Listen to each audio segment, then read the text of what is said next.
명쾌한 생각, 제주 미래 토크. 안녕하십니까? 제주 미래 토크 세 번째 시간입니다. 진행을 맡은 조선입니다. 오늘은요, 지방 소멸과 관련해서 빠질 수 없는 주제지요. 대학의 위기에 관한 이야기를 풀어보려고 합니다. 그래서 모셨습니다. 네. 제주연구원의 양덕순 원장님 모시고 좀 깊이 있는 이야기를 네. 나눠보겠습니다. 어서 네. 오십시오, 원장님. 초청해 주셔서 정말로 감사합니다. 네네. 그 대학의 위기 상황인데 원인을 진단을 해야 또 대책을 세울 건데요. 네. 그 원인에 대해서 좀 설명을 부탁드리겠습니다. 그 위기라고 이야기를 많이 하거든요. 근데 이게 두 가지 차원에서 좀 이야기를 해야 됩니다. 하나는 대학 운영 차원에서의 위기, 또 하나는 내용적 측면에서의 위기를 우리가 생각을 해야 되는데, 일단은 운영적 차원에서의 가장 큰 문제는 입학 자원이 이제 너무 적게 됐다는 거죠. 제가 조사를 했더니 2025년도 우리가 우리나라의 대학들의 신입생이 한 55만 명인데 졸업생은 한 41만 명 정도 됩니다. 한 80% 정도가 입학을 한다 그러면 한 31만 명 정도가 입학하게 되는 거고, 실질적으로 신입생 정원과 실질적으로 입학하는 학생들 차이는 한 17만 명에서 19만 명이 차이가 있는 거죠. 그러니까 학교 입장에서는 학생들을 운영하는 데 필요한 여러 가지 재원들을 확보하지 못하고, 그러다 보니까 재투자를 할 수 없고, 그러다 보니까 대학 운영이 좀 어려운 측면이 좀 있고, 또 한 가지 이야기를 할 수 있는 게 교육의 지위를 확보해야 되는데, 네. 지역사회가 원하는 인재를 양성했느냐, 지역의 발전, 특히 경제적 성장에 필요한 지식과 정보를 창출하는데 충분한 역할을 했느냐에 대한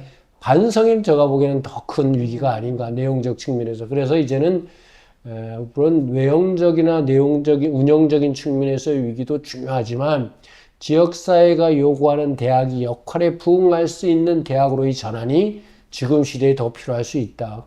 네, 그 버스커버스커라는 가수의 벚꽃 엔딩이라는 노래가 있는데 네. 벚꽃 괴담이라고 이제 벚꽃이 피는 순서대로 대학들이 대화 순서. 대학들이 문을 닫는다. 그렇죠. 이런 네. 이야기가 또 있을 정도로 좀 상황이 심각한 수준인데요. 우리나라에서 벚꽃은 제주도에서 제일 먼저 피니까 네. 그러게요. 이제 또 제주도 대학들의 상황에 대해서 좀 더 구체적으로 한번 말씀해 주시면 좋을 것 같습니다. 그러니까 폴리텍 대학을 포함해서 5개 대학이 운영되고 있지 않습니까? 근데 우리가 입학에 대한 충원율을 보니까 한 87%, 90%가 좀 안 되는 입장이죠. 그러다 보니까 이제 입학 자원이 부족하고, 그러다 보니까 이제 2년제 대학에 들어갈 학생들은 4년제 대학으로 들어가고, 4년제 대학에서 공부할 학생들은 또 6지 대학으로 외로 나가고. 근데 이러한 것들이 입학 자원의 이동만의 문제가 아니고 또 수학 능력의 문제가 있거든요. 그러니까 더 많은 교육 투자가 이루어져야 됩니다. 수학 능력이라고 하는 것은. 근데 아까 이야기했던 것처럼 재정적인 한계로 인해서 계속적인 투자를 하지 못하고 있는 입장이죠. 어쨌든 제주 지역도 상당히 그 대학에 대한 위기의식을 좀 가져야 될 것이고, 특히 4년제 대학이 한 개만이 있다라고 하는 것도 사실은 조금은 한계일 수도 있어요. 약간의 경쟁력을 도모할 수도 있고, 또 한 가지는 대학들이 서로 역할 분담을 해서 특성화를 시켜 나감으로써 지역의 발전을 도모할 수 있는 역할을 할 수 있는데, 그러지 못하는 것도 좀 아쉬운 측면이 있다고 볼 수 있습니다. 네. 지금 말씀하신 것처럼 이제 제주도 네. 안에서 네. 그 대학들이 일정한 역할을 해야 네. 되지 않습니까? 네. 근데 우리 제주는 또 지역 경제 규모가 굉장히 작단 말이죠. 그렇죠. 이런 지역일수록 네. 경제 사이즈가 작을수록 네. 이 대학의 위기에서 받는 영향이 굉장히 타격이 클 것 같아요. 또 악순환도 될 것 같고요. 그렇죠. 그러니까 우리가 대학이라고 하는 것이 아마도 제주 발전의 자양분 역할을 해야 되거든요. 대학이라고 하는 것은 단순한 고등교육이 아니고 그 지역의 경제의 주체로서 이제 역할을 해야 된다는 겁니다. 따라서 지역 대학의 소멸은 지역 발전에 필요한 한 개의 경제 주체가 없어지는 겁니다. 제주를 감안했을 때 제주의 어떤 경제적 주체, 산업이 생각보다 많지 않지 않습니까? 그 축이 무너진다라고 하면 제주는 또 쇠퇴기를 걸을 수 있다라고 하는 네. 그런 위기가 좀 있다는 겁니다. 그러면 도내 대학들이 이런 문제를 해결하기 위한 어떤 노력들을 스스로 해야 되는 부분들도 그렇죠. 분명히 네, 네. 있다고 네. 보이는데요. 혹시 도내 대학에서는 어떤 노력들을 하고 있는지 엄청나게 알고 노력을 계신가요? 하죠. 네. 왜냐하면 각 대학들이 다 위기식을 안 느낄 수가 없거든요. 그걸 피부적으로 교수님들이나 경영자들이 느끼고 있기 때문에 엄청난 노력을 합니다. 입학자원 감소되고 있죠. 그래서 경쟁력이 없는 학과들은 폐과하고 또는 유사학과들은 통합하려고 하는 노력들을 하고 있고요. 그 다음에 사실은 그 재정이라고 하는 것이 굉장히 중요하거든요. 왜냐하면 투자를 통해서 지역에 필요한 인재를 양성하기 위해서는 여러 가지 시설 투자도 해야 되거든요. 그래서 각 대학들은 수익 구조를 다각하기 위해서 상당히 노력을 합니다. 전문대학 같은 경우도 그렇고. 그러다 보니까 대학들이 목매는 곳은 어디냐?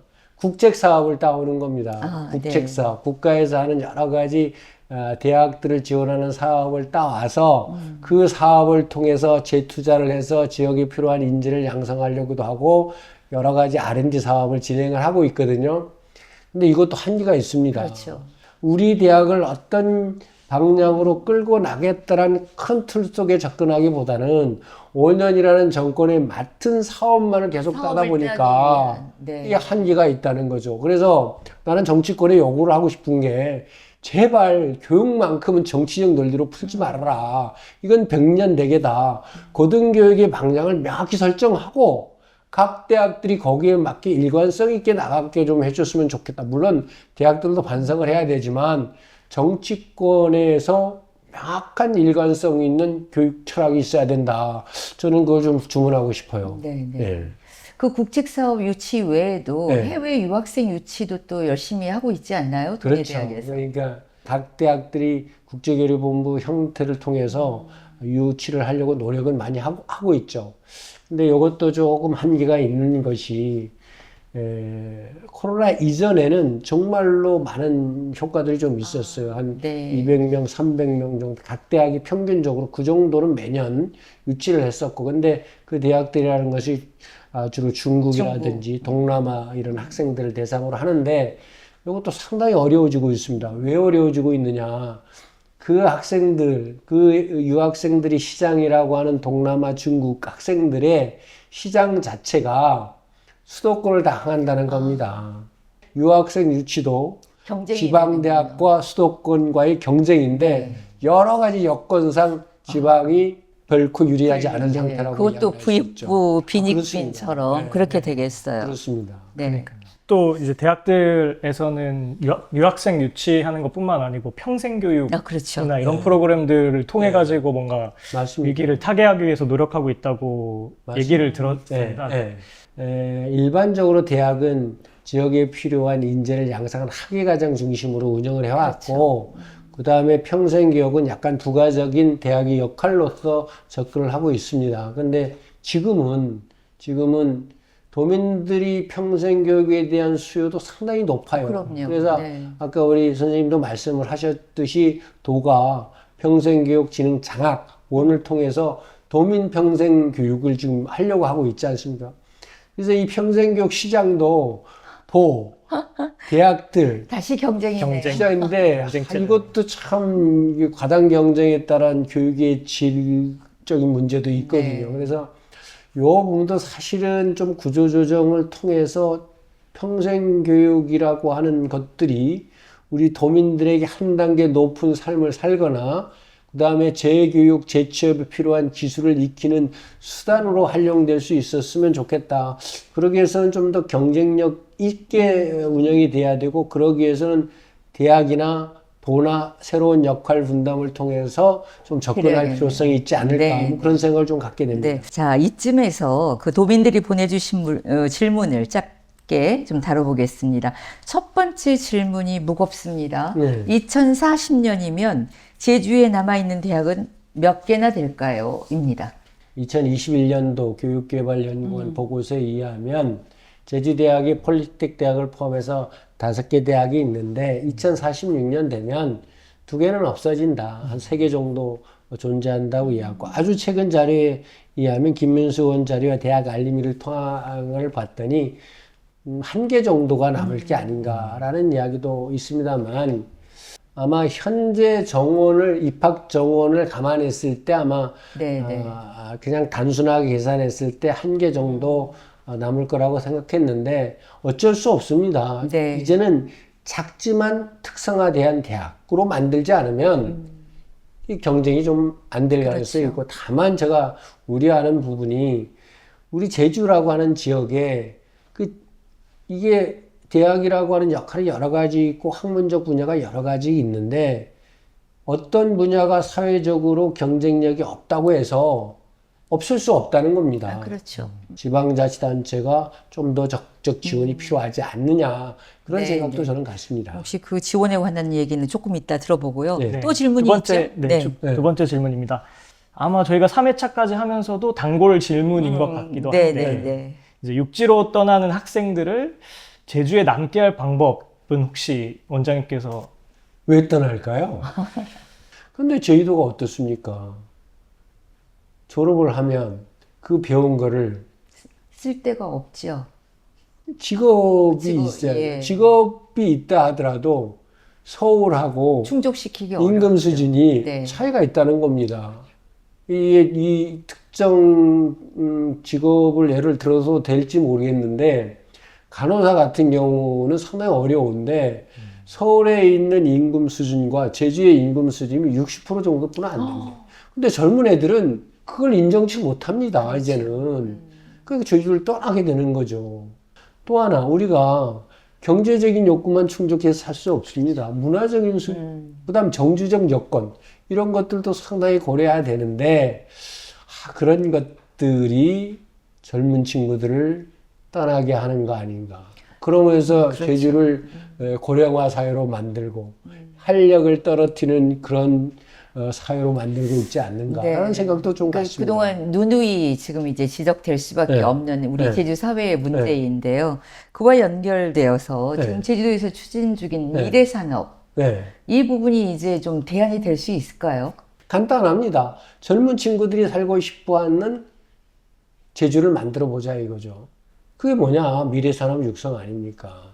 미래산업 육성을 통해서 미래 모빌리티, 그 다음에 우주항공산업, 수소경제, 재생에너지를 통해서 1차와 관광 중심의 산업구조를 굴뚝 없는 제조업을 통해서 그렇죠. 경제적 성장을 도모하면 우리 제주에서 공부한 학생들이 거기에 취직해서 자기 역량을 발휘할 수 있고 또 그 사람들이 또 그 경제를 더욱더 부흥시키는 중추적 역할을 수행할 수 있는 거죠. 그래서 이런 지방소멸을 해결하기 위한 첫 번째 국가적 정책이 옛날에는 국립대학이나 대학들이 교육부에서 직접 예산 지원했거든요. 근데 이런 구조는 안 된다 이거예요. 그래서 지방자치를 통해서 행재정적 지원을 하겠다. 그래서 지방자치단체와 대학들이 협력적 관계 속에서 지역 지방 소멸을 없애봐라. 그게 라이즈라고 하는 새로운 네네. 시스템으로 나타나고 있다는 겁니다. 네네, 그렇고. 뭐 여러 가지 문제점이 있겠지만 이런 미래 산업을 육성하더라도 지역에 있는 인력들이 성장하고 그 다음에 네. 거기에 이제 취직이 담보되고 이런 그렇죠. 어떤 보장된 구조가 되지 않으면 쉽지 않을 것 이제 같다는 그게 생각도. 전제가 충족이 되어지는 미래 산업 육성이라는 그렇죠. 이제 근데 기사들이 아까 우리 선생님이 말씀하신 것처럼 제주가 1차와 관광 중심의 경제 구조를 가지고 있잖아요. 그것도 1차를 만들기는 합니다. 개발이 들어오죠. 근데 직업의 질의 문제가 좀 있거든요. 물론 뭐 그쪽에 종사하는 사람들을 내가 폄하하는 건 아니지만 거기에 있는 서비스비라고 하는 것들이 우리 대학에서 공부한 사람들이 만족스러운 원하는 직업이 아닐 수 있다는 거죠. 그래서 이런 미래 산업들을 통해서 지역에서 생산하는 학생들이 자기가 원하는 분야에서 일할 수 있는 그런 직업 창출을 많이 이루어져야 좀 된다는 더 거죠. 다양화되고 그렇죠. 선진화될 다양화되고. 필요가 그렇습니다. 있다는 얘기죠. 맞습니다. 정말 중요한 거는 대학 내부의 노력, 그렇죠. 자구책 이게 또 선행돼야 되겠죠. 열심히 하고 있습니다. 지금 아마 네. 구조계획하고 있고 지역사회가 원하는 것들이 무엇인가 파악을 하고 그들에게 필요한 대학으로서의 새로운 역할을 충실히 하겠다라고 하는 의지는 갖고 있습니다만 또 한 가지 이게 제도가 팍팍 뒤따라줘야 돼요. 네? 특히 우리 전문 2년제 대학들이 어떤 수익 구조를 창출할 수 있는 것들을 맡고 있는 것들이 좀 있고, 그 다음에 퇴출될 수 있는 대학들은 또 자유롭게 퇴출될 수 있는 퇴로 같은 것들을 또 상당히 만들어줘야 돼요. 그 퇴로가 잘 안 되는 게 출자한 재산들에 대한 처리 문제 때문에 좀 어렵다고 하더라고요. 이것도 뭐 가감하게 정리를 좀 해야 될 것 같고, 홍콩 있잖아요. 네. 싱가포르 있지 않습니까? 제가 보기에는 제주보다 경쟁력 있는 지역이 아니라고 봐요. 네? 여러 가지 면적도 작죠, 인구도 작죠. 그런데 왜 그 지역들이 세계적인 도시가 됐을까? 물론 여러 요인들이 있지만 공부하는 사람의 입장에서 봤을 때는 대학이 역할을 했다는 겁니다. 네. 대학이. 싱가포르 국립대학이라든지 싱가포르 공과대학이라든지 홍콩 가기대라든지 이런 정말로 지역을 선도하는 대학이 역할을 했기 때문에 됐다라고 생각을 해요. 그럼 제주도도 그런 대학들을 만들기 위한 노력들을 해야 된다는 거예요. 네, 잘 알겠습니다. 오늘 대학의 위기를 얘기하다 보니까 지역 대학의 역할론에 대한 또 새로운 고민을 할 시기가 아닌가 그런 생각도 듭니다. 많은 지혜를 모을 필요가 있겠습니다. 저희는 또 이 다음에 제주 미래에 관한 중요한 주제를 가지고 다시 찾아뵙겠습니다. 감사합니다.